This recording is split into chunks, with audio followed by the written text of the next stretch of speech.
Yep. Don't waste everybody's time. Who's telling me so?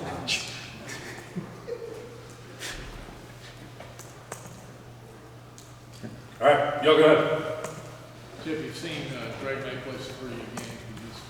Yeah. How about Saturday's game where it kind of stacks up?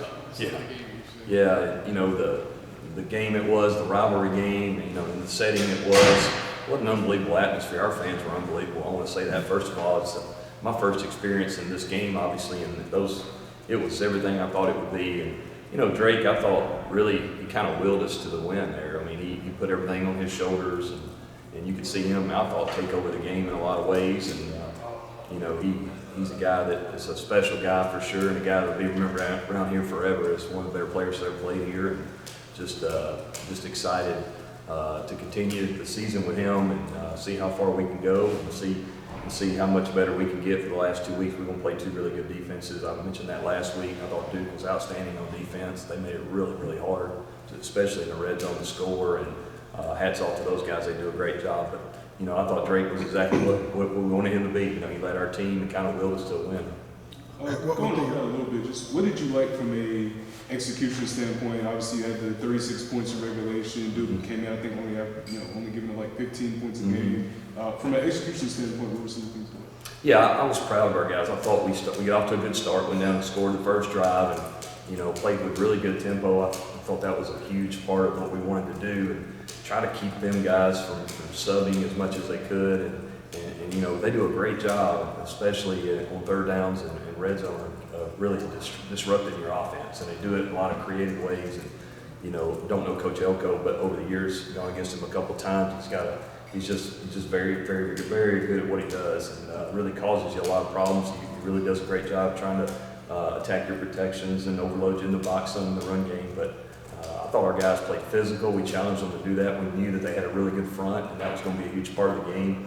And I thought we were for 4 quarters there, like you said, through the part of the game before we went to overtime. You know, I thought we had some opportunities that we let get away, which you got to give Duke credit. They came back and made it hard on us and really took the lead there at the end. But really pleased with how our guys, especially executed in 1 minute. We had 3 1-minute drives, and you know, we got points on all 3 of those. So overall, I thought our execution was pretty good. Still a lot of things we can clean up. What did you think when Drake went airborne? Held my breath, just like everybody in that stadium. You know, I've said this before, those special players like him, you don't want to take their edge away from them and what makes them special and what makes Drake who he is. Because to me, that's what makes him so effective, is he can make plays with his feet, moving in and out of the pocket, keeping his eyes downfield. But you just hold your breath sometimes, and definitely don't want to lose him on something like that. You don't want to airborne. I really don't. I mean, I told him, if you're going to jump a guy, really completely jump him, you know, and don't make it hard. And he said, well, I was trying to do that. And I said, yeah, I know. But He had that issue. that's right. He had that issue before. Last year, he did it a couple times. Yeah, I saw the it. message was, if you're going to do it, make sure you get in the end zone when you do it. No other time. Yeah, that's a great point. And my advice to him was, if you can't jump him completely, land on your feet, don't do it. But you know, that shows you the competitor he is. He's willing to do whatever it takes. He loves his university, loves his team, and trying to do whatever we can do to win the game. I was going to say, I know you've seen the game film of the Nesbitt catch that was disputed. Yeah. Different angles. Just, I mean, it's the catch now. He made it. Yeah.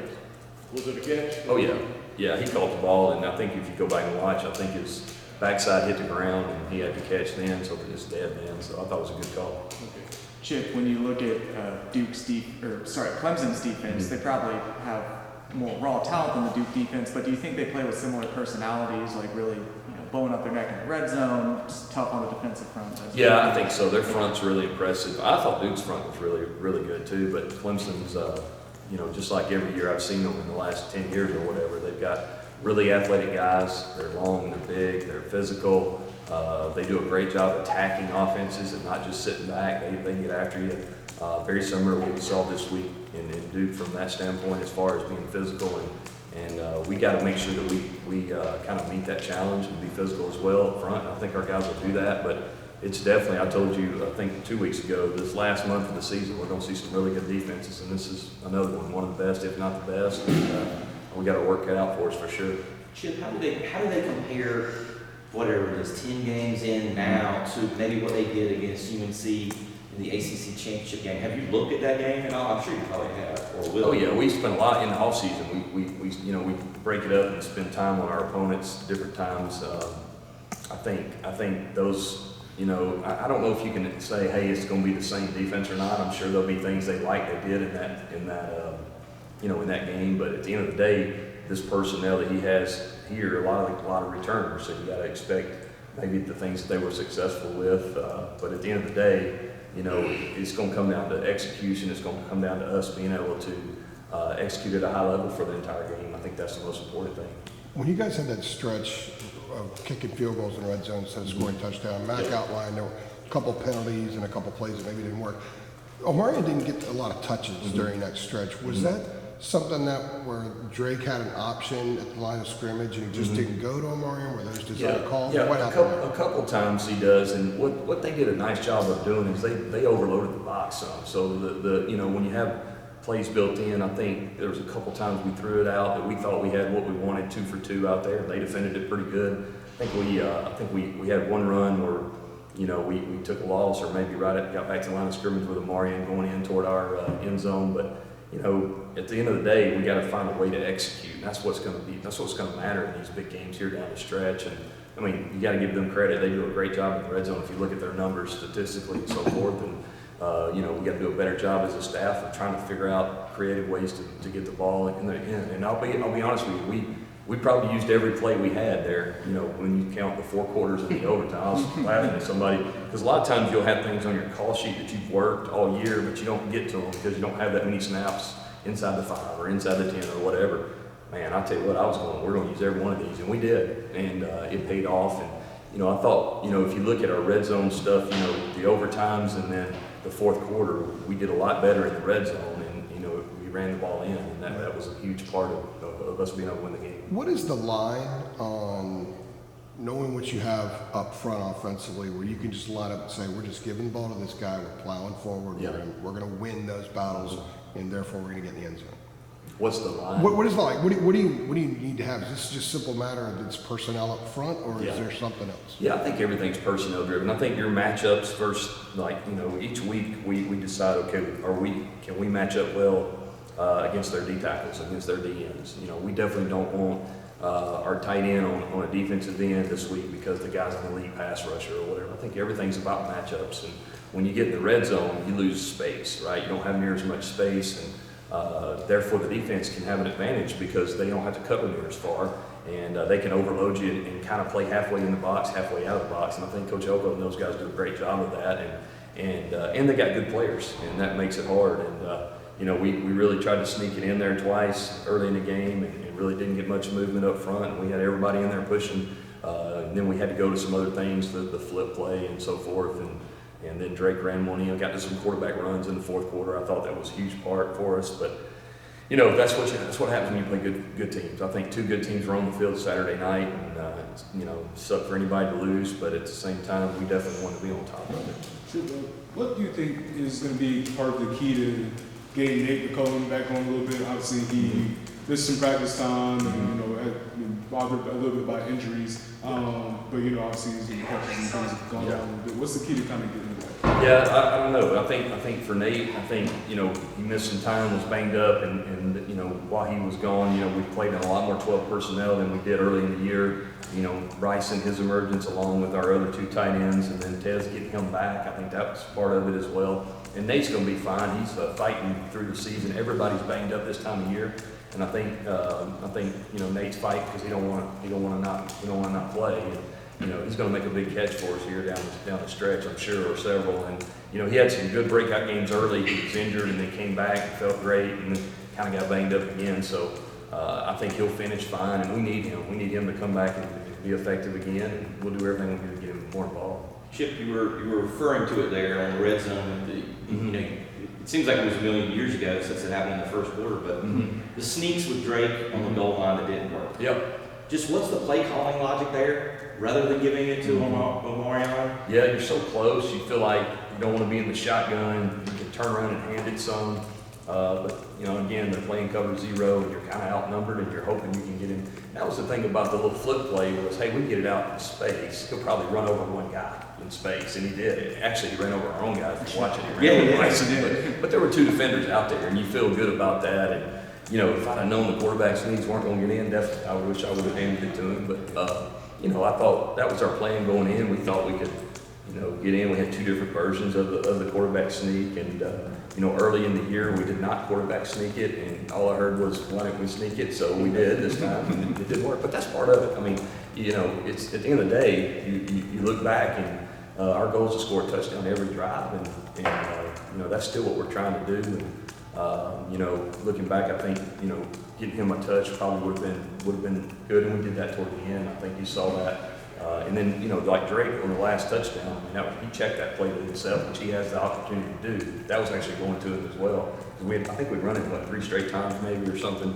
And Drake got the look that we had talked about, and you know, that's what makes him so special. He's so smart, and he's got the freedom to get us in and out of the right plays, and he did that and scored, so it's huge. Well, that's why I asked, because I mean, just with Drake's ability to check it at the line, which he obviously does a lot, and also, you guys can correct me, I think Drake made some comment after the game to us that night in the wee hours, like, you know, sometimes I've got to keep it less and give it to Amarian more. Yeah. Like, I just didn't know what was the factors were there. I think it tells you a lot about Drake. He's always, you know, there was one, we had a motion where I thought he should have handed the ball, and, you know, he's really hard on himself, and he tried to get out there and make a guy miss and really got tackled for a loss, I think. So I think, you know, you can always go back and say, we wish we'd done that. Of course, if it works, it's awesome. If it doesn't, wish I'd done something different. And that's the nature of what we do. But Drake's doing great. He's making good decisions. Amarian is fantastic as well. And we feel confident we can sneak it in a lot of the time. And maybe we're a little farther out than we wanted to be. Maybe that's part of it. But we definitely, you know, we're going to see the same kind of defense as the last 2 weeks. So we got to have a better plan for sure.